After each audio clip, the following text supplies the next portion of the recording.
Well, good morning, good afternoon, or good evening, depending on where you may be watching this lecture from.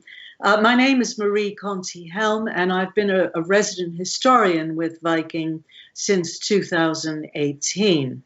I'm speaking from the far north of England, looking out on a very snowy landscape, as some of you may also be doing. I've recently returned from speaking on several Viking cruises, visiting ports in the Mediterranean and crossing the Pacific Ocean to Australia and various parts of Southeast Asia. Well, so many of our travels with Viking involve exploring the past, and certainly museum visits feature on our various itineraries, providing truly fascinating windows into other worlds. During the course of my career, I've had the opportunity to work at various museums, at the Metropolitan Museum of Art in New York. I've been a docent at the Honolulu Academy of Art, and I've conducted research at the National Palace Museum in Taipei. Certainly over the years, I've been witness to changes in the nature and the focus of museums in many different parts of the world. So as you might imagine, I was delighted to be invited by Viking to speak on this subject today as part of Viking's Museums Week. Now, our title slide may be recognizable to some of you in the audience. It is, of course, the British Museum in London, which was founded in 1753. The title of this lecture, Memories of Mankind, is actually borrowed from a 2012 preservation project in which information on the history of mankind is stored on ceramic tablets in a salt mine in Hallstatt in Austria. But the notion of Memories of Mankind seemed a very fitting heading for this lecture on the changing role of museums. The word museum, as some of you may know, actually derives from the Greek word museon, meaning shrine of the muses, a building that was devoted to learning and the arts. Some would identify the great library of Alexandria, part of a larger scholarly institution founded in the 3rd century BC, as the world's very first museum, but there are certainly other contenders for that title. Well, the Greeks not only gave us the word museum, but classical Greek architecture came to influence the architectural style of various museums in the West, the most notable being, of course, the museum that we're looking at here, the British Museum in London, which has its very typically classical Greek facade, inviting us into this temple of the arts. Well, early museums began as private collections of wealthy individuals, of families, or institutions of art, and contained rare or curious natural objects and artifacts. These were often displayed in so-called wonder rooms or cabinets of curiosity.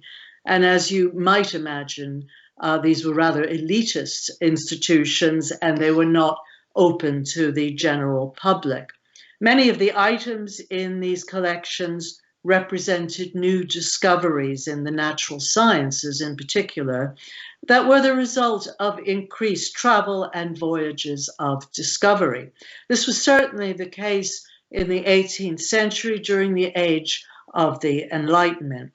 Well, the British Museum, as I've mentioned, was founded in 1753, and it was initially opened at Montague House, which we're looking at on the left, and it was opened in 1759 as the first public national museum in the world.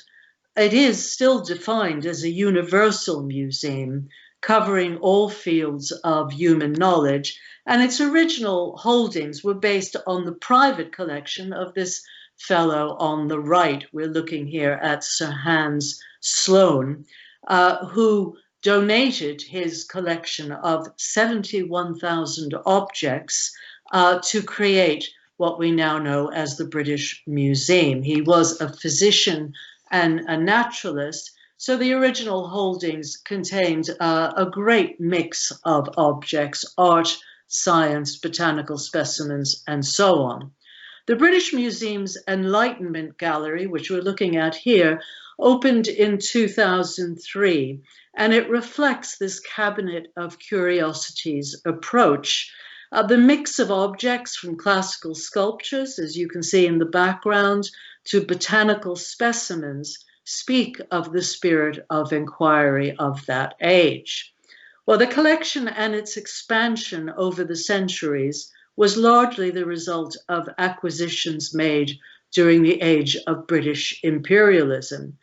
It was expanded through private bequests and, of course, subsequent purchasing policies. The British Museum, as it exists today, is dedicated to human history, art, and culture, and it has a permanent collection of 8 million works. So it is among the largest and the most comprehensive museums in the world. The natural history objects, or many of them, or natural science objects, were eventually bequeathed to set up a separate museum, the Museum of Natural History in London. Well, another so-called universal museum, the Louvre in Paris, was founded in 1793, and it's said to be the world's most visited museum. It's home to some of the best-known iconic works of art, like the Mona Lisa and the Winged Victory of Samothrace, and it's housed in the Louvre Palace, which was originally built in the late 12th to 13th centuries under Philip II. During the French Revolution of 1789, the National Assembly decreed that the Louvre should be opened as a museum to display the nation's masterpieces. It opened on the 10th of August, 1793, with an exhibition of 537 paintings, the majority of which were royal and confiscated church property. The collection was significantly increased under Napoleon, and the museum was renamed the Musée Napoléon. But after Napoleon's abdication in 1815, many works seized by his armies were returned to their original owners. We can see here a rather intriguing illustration of the triumphal procession into Paris of art looted by Napoleon from Italy in 1797. The bronze horses of San Marco in Venice, taken from the facade of St. Mark's Basilica, are shown in that procession, pretty well in the center of that procession.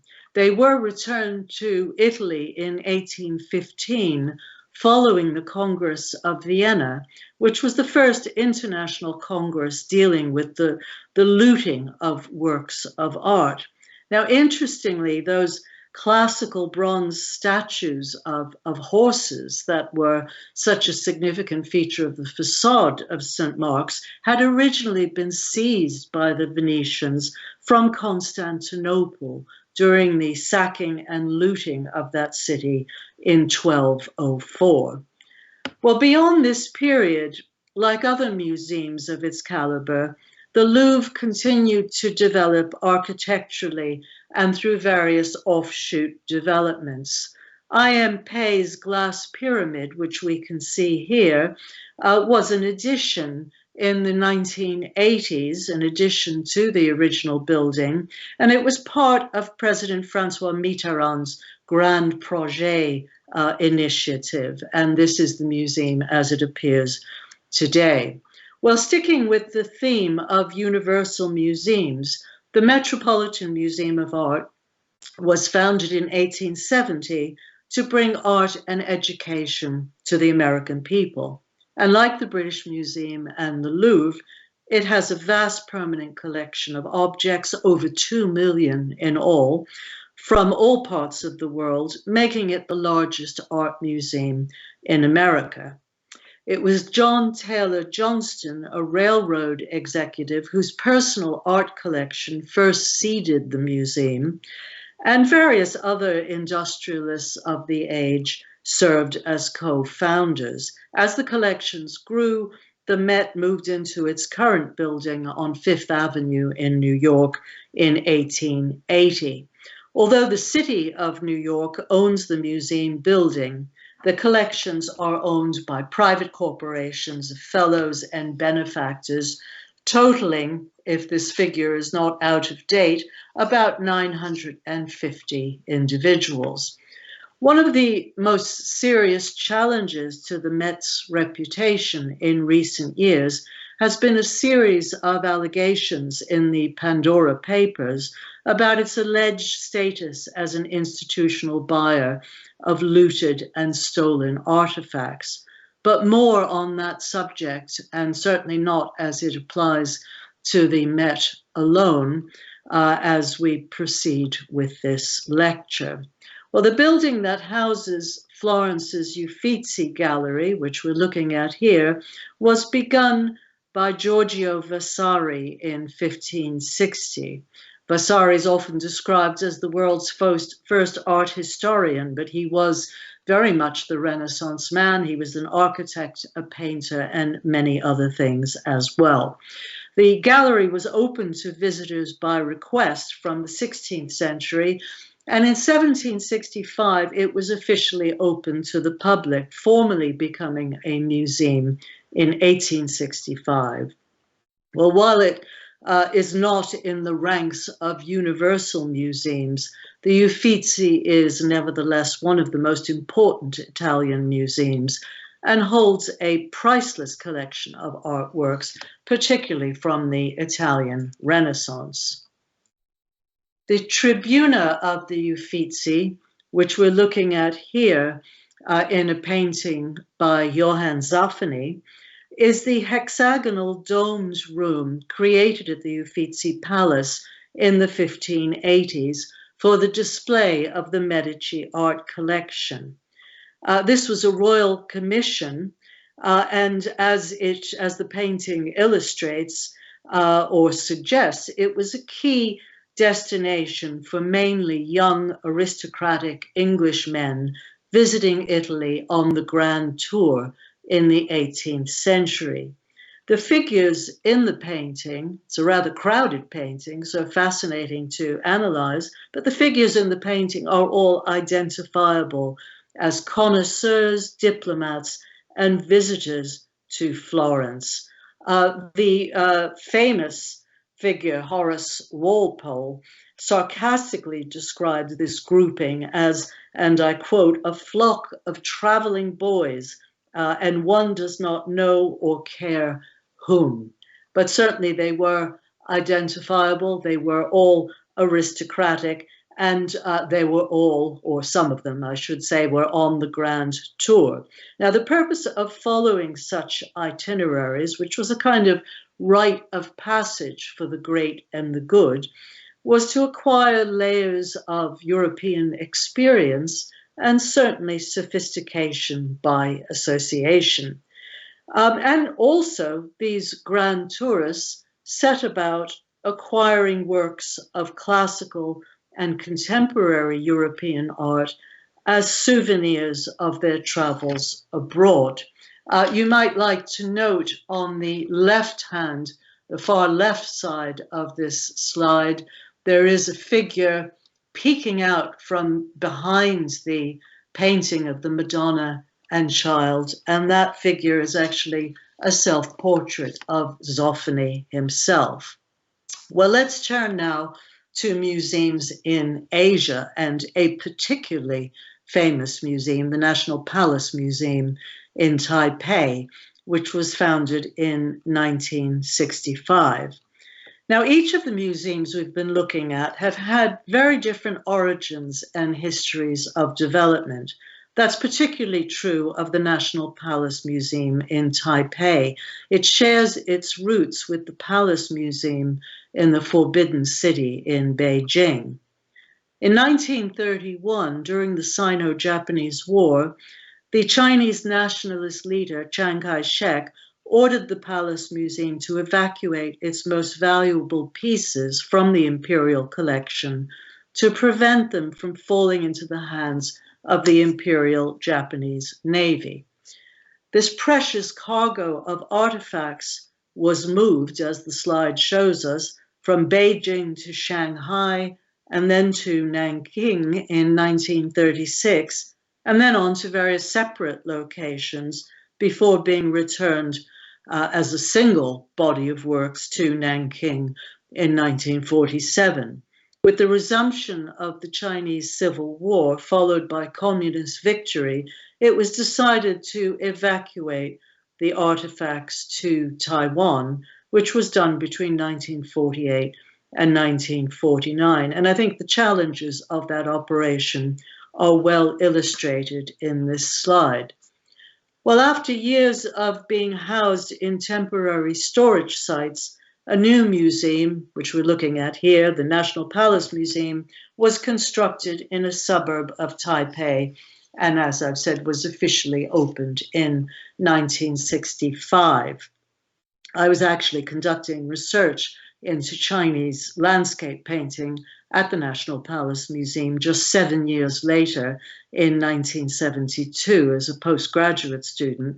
And I had the pleasure of spending a great deal of time there exploring the collections, and particularly the landscape painting collection.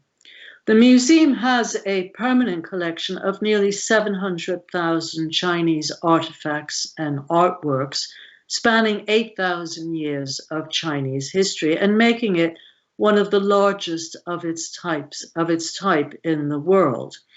In contrast with universal museums, such as the ones we've been looking at, the British Museum, the Louvre, the Metropolitan Museum of Art, which serve to bring together the art and culture of the world in mega institutions, museums like the National Palace Museum serve to showcase national art and culture and provide a vehicle for national pride. Even the architectural style of the museum reflects national identity and, of course, as you might imagine, serves as a spur to tourism in this region. Well, as you might imagine, the Chinese government has long claimed that the collection was stolen and that it legitimately belongs in China. But Taiwan has defended its relocation from Beijing as a necessary act which protected the pieces from destruction, especially in the light of the events of the Cultural Revolution that followed. Well, this brings me to a subject that is very much in the news these days, the question of the repatriation of cultural artifacts that have been taken from their home countries and in years gone by, and that now form part of a contentious legacy with home countries demanding their return. The holdings of museums across the world are currently being studied with a close eye on provenance, acquisition, and methods of display. Well, heading the list of controversial or so-called looted artifacts are the Parthenon sculptures, or the Elgin marbles as they've become known, housed in the Javine Gallery of the British Museum. This headline from the Sunday Times Culture magazine, dated the 31st of July 2022, certainly shows us how much this subject continues to be in the news. The Elgin marbles, or the Parthenon sculptures, are classical Greek sculptures dating back to the 5th century that were originally part of the Parthenon temple, which we're looking at here, and other buildings on the Acropolis in Athens. Well, between 1801 and 1812, the agents of Thomas Bruce, the 7th Earl of Elgin, removed about half of the surviving sculptures of the Parthenon, as well as sculptures from other structures on the Acropolis, and had them transported by sea to Britain. We're looking at those sculptures, which are now on display in the Javine Gallery of the British Museum. Well, at the time, the Ottoman Empire ruled Greece, and was the legal owner of the statues. And here is Lord Elgin himself, a portrait by Anton Graf.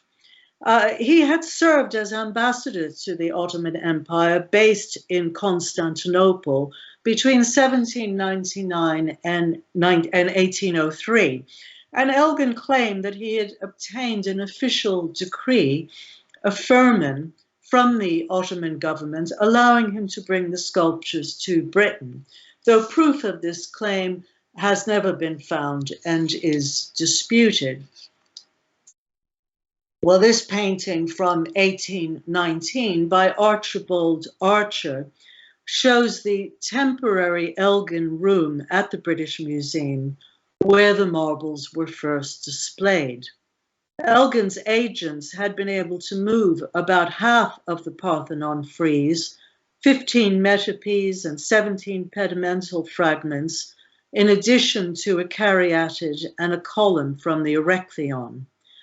In Britain, the acquisition of the collection was supported by some, certainly, while others, such as Lord Byron, likened the Earl's actions to vandalism or looting. Indeed, damage had been done to the marbles in the process of removing them from the Parthenon.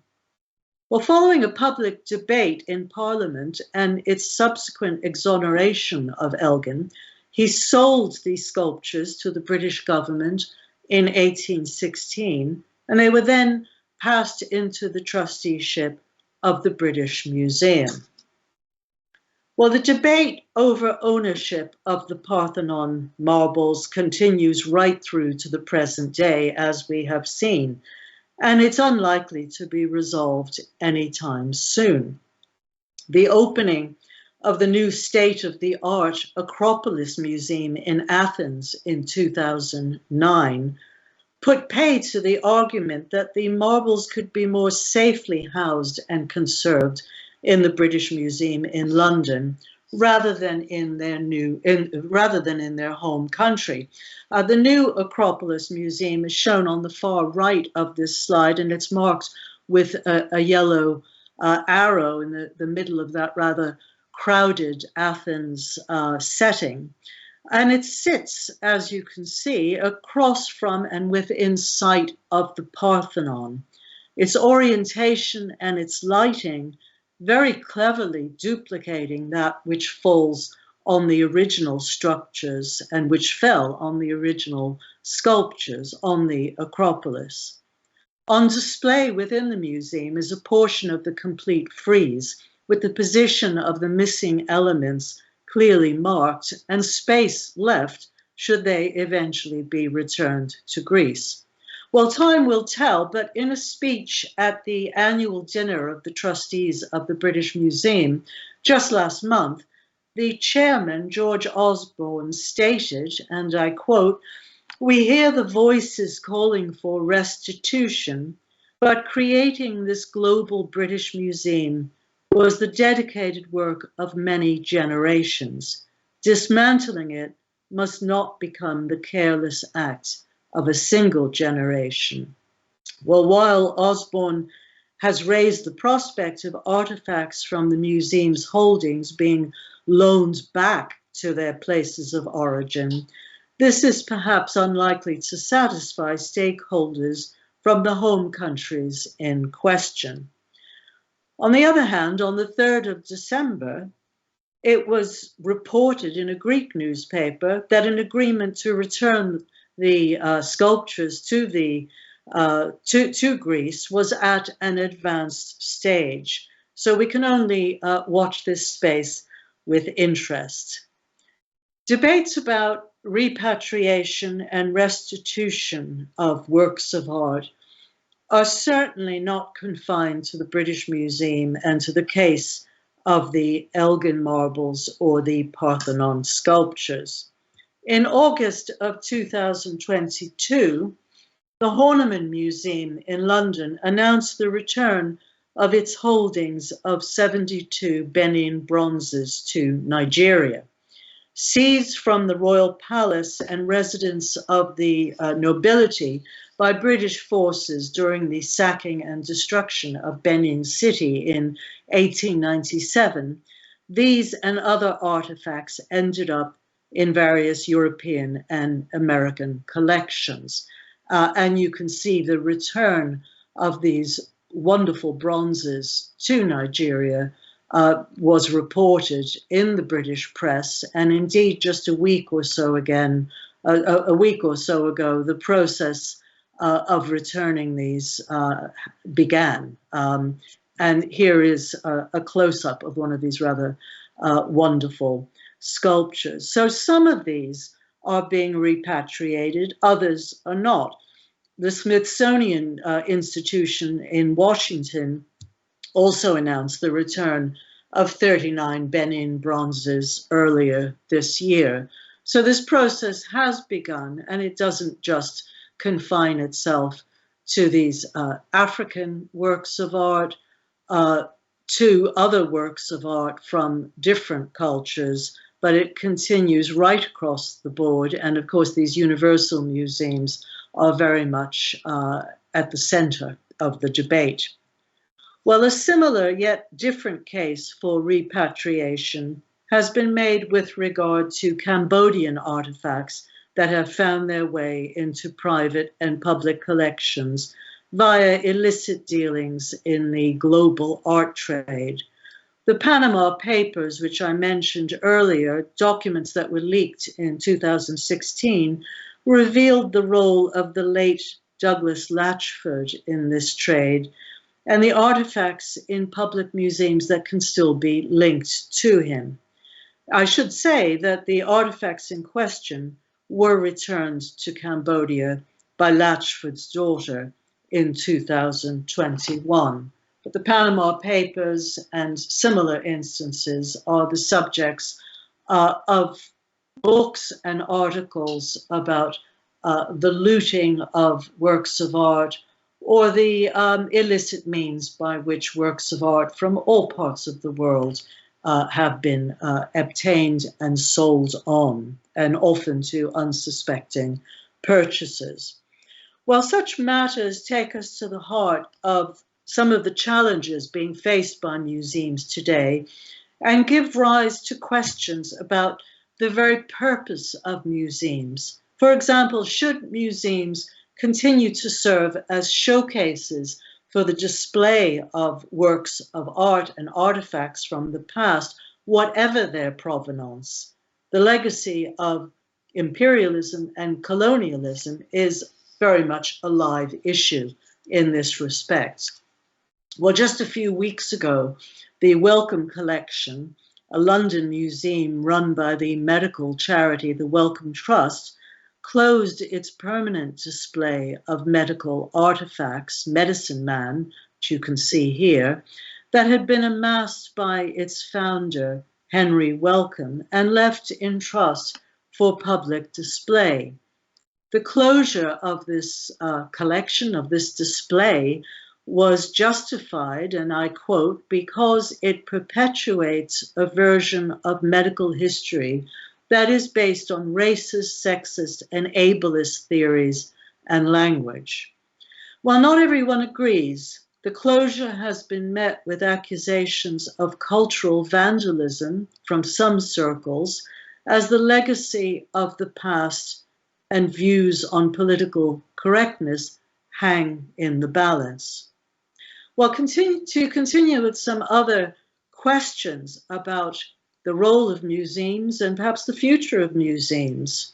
Should the role of museums be primarily educational, offering interactive experiences rather than static displays of objects? And how can concerns about the origins of historical acquisitions be addressed? Should the objects on display be contextualized from a contemporary or from a historical perspective? And what about the role of technology and access to collections via digital archives rather than plowing more investment into bricks and mortar and expansion projects? Well, how museums evolve in the future will inevitably depend on national and local priorities, the quality of leadership in the sector, and of course, the availability of funding in these difficult economic times. But it is undeniably important that such debates continue. Well, as something of a twist on the theme of memories of mankind, I'd like to close with some memories of my own from museums that I've been able to visit during my Viking travels over the course of this last, hopefully last, post-COVID lockdown year.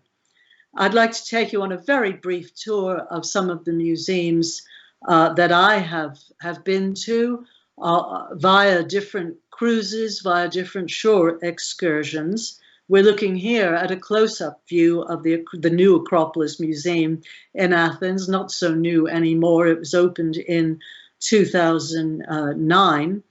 And a combined tour of the Acropolis and a visit to the wonderful new museum in Athens last December on the Viking Venus, on the Greek Odyssey itinerary, provided a wealth of insights into the story of ancient Greece, provided really for both guests and speakers alike.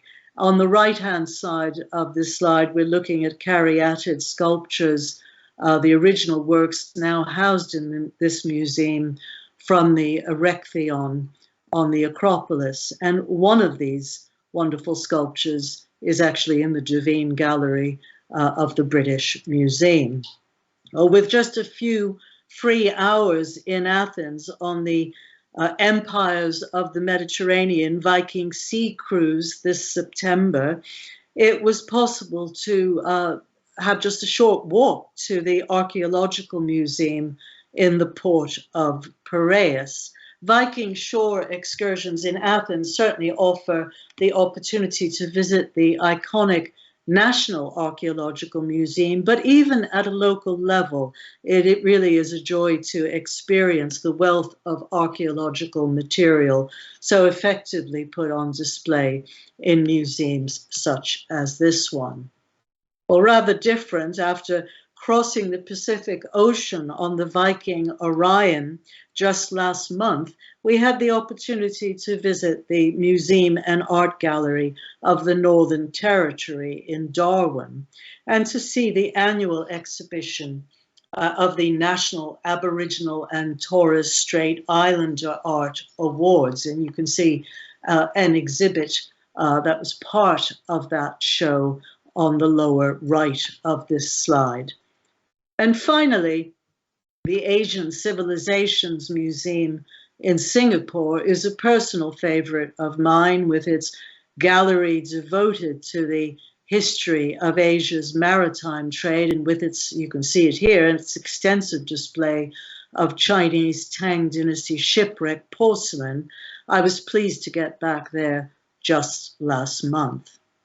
Well, I hope that my lecture has provided some insights, both personal and otherwise, into the history of museums in different parts of the world and the challenges that they're facing in these changing times.